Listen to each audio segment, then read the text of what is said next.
Buenos días. ¿Cómo estamos? Muy bien. Muy bien. De vecinos, ascensores, rehabilitaciones de recuperación. vivienda rural. El 491, 11. 490, Correcto. ¿Qué tal? Encantada, buenos días. Hola. Encantada, buenos días. Ya veréis ahora cuando toque. Sí. No, es La vega, estas cosas. espectacularmente bonito, es cierto.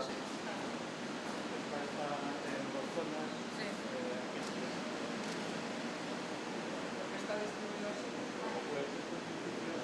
Esas cosas se han puesto de moda ahora. Yo no lo hago jamás. Yo no.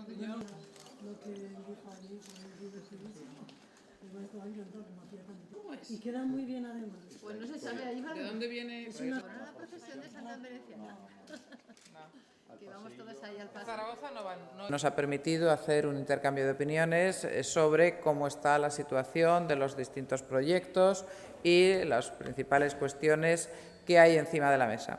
Por parte de todas las administraciones, por supuesto con la subdelegada en relación con el Gobierno de España y con el alcalde y la presidenta de la Diputación, bueno, pues lo que hemos expresado es nuestra firme voluntad de establecer unas líneas de cooperación clarísimas entre todas las administraciones que nos permitan pues, algo que ustedes me han oído muchas veces a mí repetir, que es mejorar la eficacia y la eficiencia de las administraciones públicas.